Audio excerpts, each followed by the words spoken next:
Hello and welcome back to Supposedly Fun. My name is Greg. I am here today to do a Friday Reads video where we wrap up the week in reading, talk about anything that's been going on in the bookish world, and really anything I feel like talking about, just to wrap up the week in general. A few notes really quickly.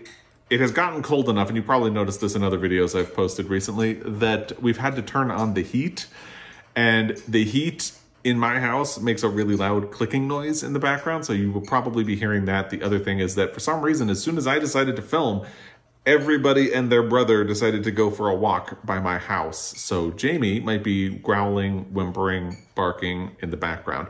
She is currently staring with a hawk-like intensity out the front window to see if anybody else is coming.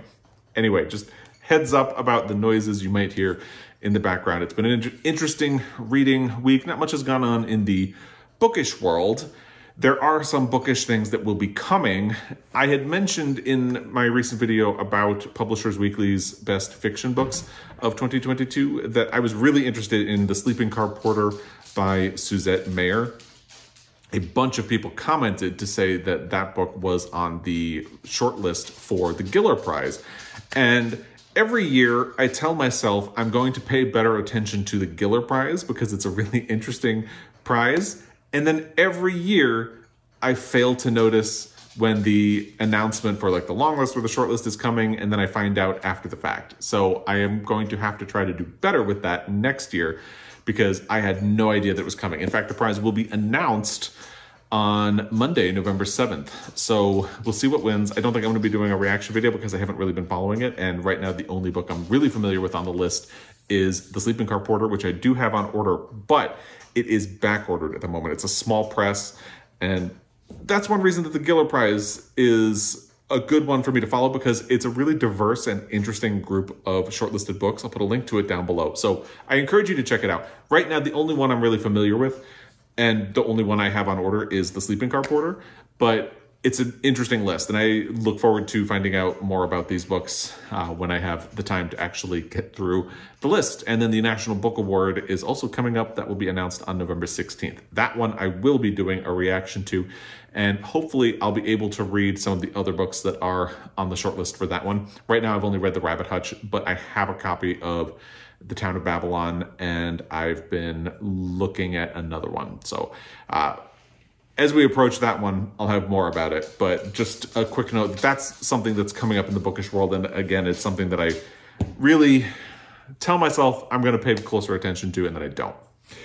This is an interesting week as well because I had mentioned when we got back from our vacation that I was trying to rethink some things about how I operate my channel to make it a little bit less stressful and easier for me.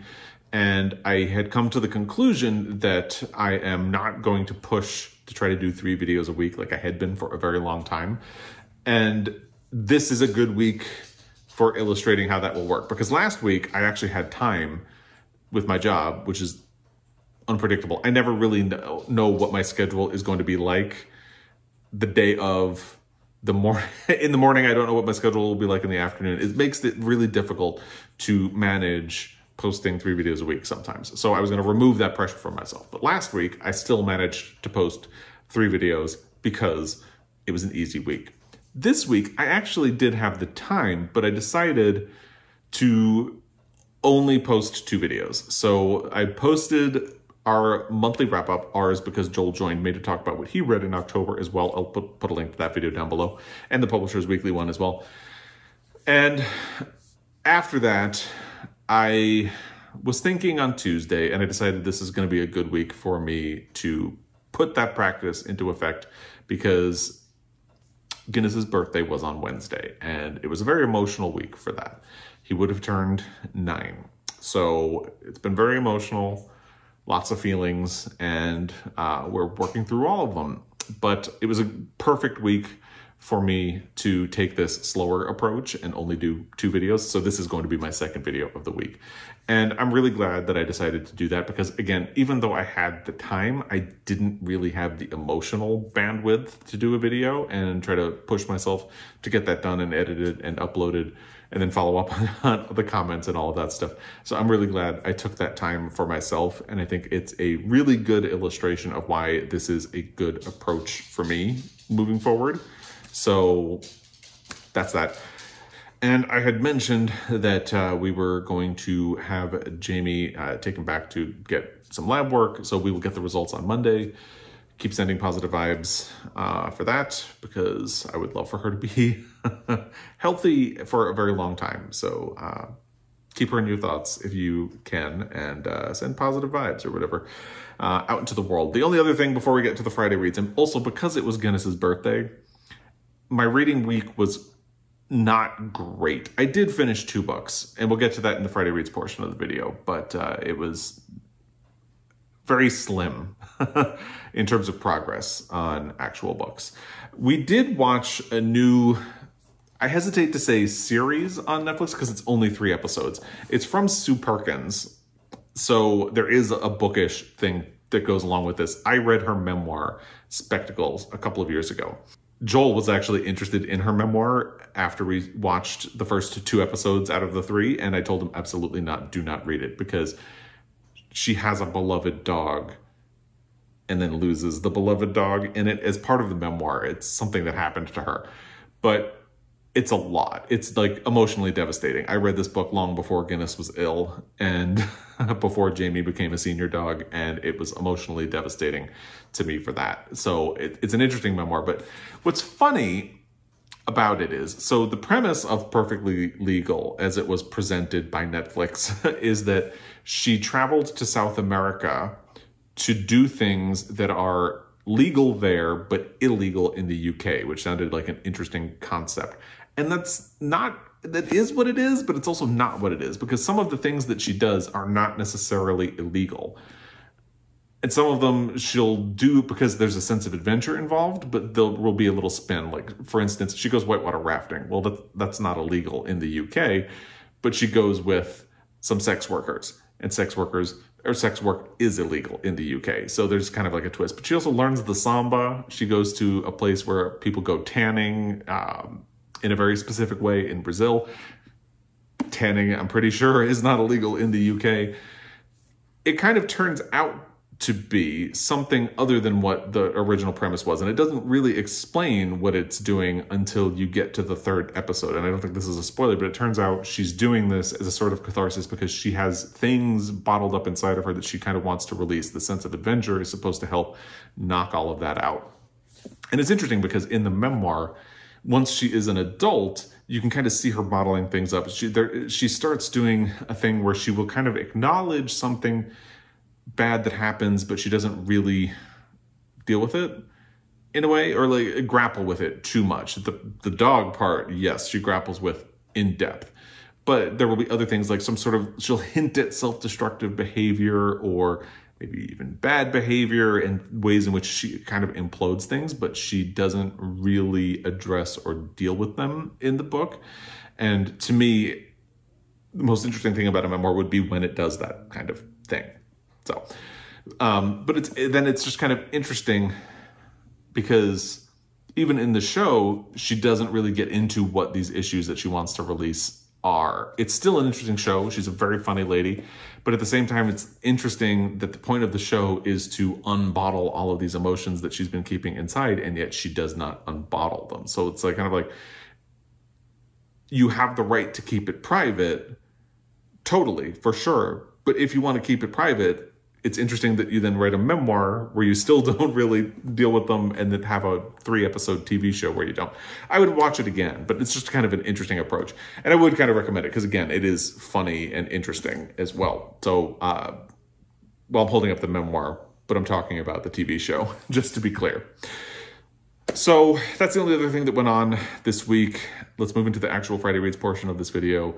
And I will say, I forgot to grab the dust jacket for Demon Copperhead, but I have been working on this. I started it on Saturday, the day that my last Friday Reads video posted. I was really excited about this book. I had very high expectations for it, and I got through like 50 pages easily on Saturday. Sunday, I did not manage to do a whole lot, so I'm currently on page 70 of the book. So I only read about 20 pages of it on Sunday. And then the week started, and I knew Guinness's birthday was approaching. But once Monday hit, the feelings started to hit. So I made no progress at all during the week. So that's the way that went. I'm hoping to continue working on this because I really enjoyed the first 70 pages of this book. I think it's a very interesting and good read so far. I have my copy of Now in November here, but I finished that last week. Oh, I have this out because I am working on my Pulitzer Prize deep dive for this, so that will be coming. I'm about halfway done. I realized it's going to be a more difficult conversation than I had anticipated. So I have a lot of the little bells and whistles and things that go into the Pulitzer Prize deep dive done. Now I need to do the actual analysis of the book and its legacy and Josephine Johnson's legacy. And the legacy is the part that's going to be the complicated conversation to navigate. So I need to work out how to frame it. That will probably happen next week. So the Pulitzer Prize deep dive is still going to come. And I had taken the time that I probably would have used to film a video this week to focus on that. I did not start Jane Eyre by Charlotte Bronte, which I had said, Erica from Broken Spine and I had said that we would start it November 1st. Erica very kindly agreed to delay start a little bit because of Guinness's birthday. So she and I are going to chat today or tomorrow and figure out where we're going to move forward, what pace we're going to go at. So this is still coming in November. We just need to figure out pacing and how far in we're going to go. Let's talk about the two books that I actually finished. The first one is, I'm going to eliminate the curse word from the title and you can see it in the image of the book that I will put here. If you don't follow along or are new or have not heard the story, I'm always paranoid about cursing on my channel because there was a strike put on my channel like 2 years ago at this point for cursing in a video where I did not curse. And I had to go through an appeal process to get the strike taken off. It was a nightmare. I did get it removed because, again, I didn't curse in the video, but it was such an ordeal that I'm always paranoid about cursing in videos now, so I don't do it. But anyway, the book is Didn't Nobody Give a Shoot What Happened to Carlotta by James Hanahan. This is one of my most anticipated books for the second half of 2022. I listened to it on audio, and I loved it. It's a really good and interesting book. The premise of it is Carlotta Mercedes is a transgender woman who has been in prison for 20 years for something that she was involved in but didn't plan and execute. She was with, I think, her cousin in a liquor store, and the cousin held up the liquor store. And Carlotta had bad legal representation because she couldn't really afford anything better, got bad legal advice, and ultimately pled guilty, but pleading guilty meant that she got 20 years in prison. And now she has been up for parole. It hasn't worked out. Well, it finally works. So the book is mostly set on Carlotta's first day as a free woman. I say mostly because it opens with her in prison and dealing with like the parole hearing and a little bit of stuff leading up to her release. And then in the end, it jumps around a little bit in time as well. But most of the book, I'd say like 95% of it, is set as she gets home from prison and then on the first full day where she has been released. And it's about the difficulties that she faces, how unfair the system can be and all of the different obstacles that are put in front of you and how she deals with them and how difficult it is to deal with them. For instance, because her crime was committed in a liquor store, she is not allowed to drink and she's not allowed to be around people who are drinking. And it wasn't until she was free that she realized how much of social life centers around drinking and smoking and anything like that. And it's a legitimately dangerous situation for her. Like at one point in the book, she comes home and people are having a party. And of course, because there's a party, people are drinking. And she's like, I can't be here. And it's a very interesting and poignant book. It treats Carlotta with a lot of empathy, and she talks about the difficulties of her time in prison. Horrifying things happen to her while she's in prison as a transgender woman, as just a person in prison. And some of them don't really start to come out until later in the book, but Carlotta has this really great sense of humor, and that makes the book very serious, but not altogether heavy-handed. And her sense of humor really brings her to life and makes her this indelible character that you really root for as you go through the book. The audio of this is interesting because the way the book is formatted is that there is a narrator who's telling the story, like describing what Carlotta is doing. And then Carlotta, there are two people voicing the audiobook. One is the narrator and then one is Carlotta. And then as the narrator is talking, Carlotta will almost like interject little comments. And it really gives you the sensation as you're listening that she's telling you a story, or that you're being told a story. It makes it feel conversational and involving in a way that's really surprising and very well done. I would really like to see a physical copy of the book to see how that looks on the page, but in audio, it comes across really well, especially since the person who voices Carlotta does a very good job with that. And I definitely recommend this book. I think it's a book that a lot of people should read. I hope people discover, because the story of her journey through prison, but also how difficult her life is when she gets out, and the things that she has to face and the obstacles, like trying to get a job, the way people don't want to deal with you, especially if you're an inmate, if you're a person of color, if you are transgender, all the different hurdles that are put in your way when you're just trying to live your life and be a good person. And it's also interesting because I think one thing that people don't think about with transgender people, and I am not a transgender person, I'm a cisgender white male, but I have known a lot of transgender people. I have had a transgender foster son. And one thing that was really stressful for my foster son was his legal name. And because he was a foster son, we couldn't change his name without permission. It's one of the things can be frustrating when you're a foster parent. You don't have the rights that a parent would to do things for your kid. But anyway, that's neither here nor there. The point is, his legal name was extremely stressful for him, just to the point where if there was a substitute teacher who did not know that the name that was on the attendance sheet was not what they should call him, he had to skip the class. It was that stressful for him.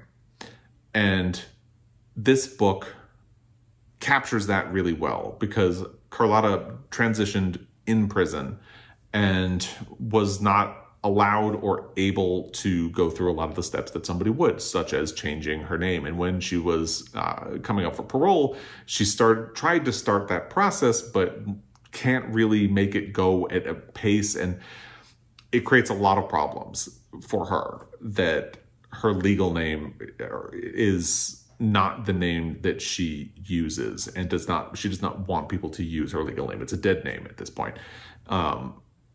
And the book captures that tension really well. It's a very interesting book. I really hope a lot of people will discover it and read it more. It feels urgent and poignant and just very empathetic. And it's also funny, which is especially surprising because it has such a serious subject matter. And because it's funny, it allows you to look at all of these really difficult issues. And it doesn't try to solve them, but it does want you to know that these are very big systemic issues that we need to consider, we need to do better at, and maybe over time we can try to fix them and just make life easier for all of us. I absolutely would recommend the book. So I finished that on Monday or Tuesday, and I was looking around at books or other audios that I could pick up. I was making no progress with physical books, and I knew I wasn't going to this week at that point. So I was in my feelings about everything, and I went through Scribd to see what I had on hold. I went through Libby to see what was available, and nothing was looking appealing. So I went to Libro and was scrolling through the books that I have on there on audio. And a while ago, I had noticed a book called Best Pick, A Journey Through Film History and the Academy Awards by John Dorney, Jessica Regan, and Tom Salinsky. And we have a subscription to Libro, so we get a credit every month. And my approach is I don't cash in a credit unless I'm about to read the book, because otherwise I might not waste a credit because I'll have the book. But I want to know that I'm about to do it if I'm going to use a credit on it. So Joel said, well, that's silly. This is definitely something you'll use. Let's use the credit. Let's get it. So he was right, because I don't think I would have thought to look on the wish list, but I did go through the books that we had available and I saw it and I said, that is exactly what I want. Because if you know me, if you follow along, that is, you know I have a little fascination with the Academy Awards and old Hollywood and things like that. So this book is perfectly suited to my weird side interest. And it's not something that I would recommend to a lot of people unless you are, like me, really weird about the Academy Awards and fascinated in it. This grew out of a podcast that the three authors did together, where they covered every year up to whatever point they ended. I think this book was published at the beginning of this year. They did not cover Nomadland in the book, so I imagine they didn't in the podcast either. So Parasite is the last Best Picture winner that they cover, which was the 2019 winner. So I imagine that is where the podcast ended as well. And once they finished up to that point, they decided to expand it into a book. So each chapter deals with a specific decade.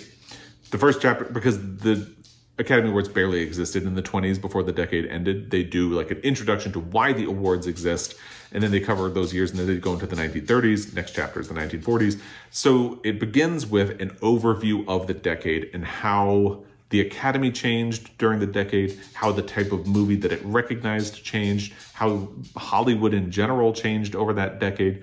And then they do a look at the making of one or maybe two of the movies in that decade, and they do a best picture winner of the decade and a worst best picture winner of the decade. And then all three of them will say year by year if they thought the movie deserved to win or if there was something else that should have won instead. It is very much, it's a book that's very much like the format of a podcast. Here's Jamie. And I found it absolutely fascinating. Again, I don't feel like I could recommend it to other people unless you have this weird interest that I happen to have. But it was very entertaining, and it was exactly what I needed this year. It is a little frustrating because since it's something that I am so interested in, I wanted more in a lot of cases. And that's a uniquely me problem to have. So for the 1950s, they talk about All About Eve. They talk about From Here to Eternity and Bridge on the River Kwai. They talk about Around the World in 80 Days. They don't really talk about, say, Marty, which is a great movie and one that I would have found interesting for them to talk about before they got to the part where they went year by year to talk about whether or not a movie deserved to win. And in the 1960s, they don't really talk about West Side Story until they get to that point either. They spend a lot of time talking about like The Sound of Music and Lawrence of Arabia, but I wanted more. So I'm actually going to go through the podcast, which they're still doing. Now they're going through and looking at other movies that came out each year. But I'm going to go and do the year by year, and that will hopefully get me the more that I would like. But I did find this book interesting. It was exactly what I needed this week because it was like an emotional escape. It's comforting for me, and it was exactly what I needed. There's probably not much more to say about it than that. So I am going to figure out what we're doing with Jane Eyre. I'm going to continue with Demon Copperhead. I am going to talk to Erica. I might even do Jane Eyre on audio, but I want her opinion about it because she has read Jane Eyre many times. And I will continue working on my Pulitzer Prize deep dive for now in November, and I'll figure out, if I don't do Jane Eyre on audio, I'll figure out what I'm going to do on audio next. I don't really know at this point, but that's my reading week. I'd love to hear what you've been reading, what you've been watching, everything that's been going on for you in the comment section down below. As always, I really appreciate your time, and I will be back. Until next time, happy reading.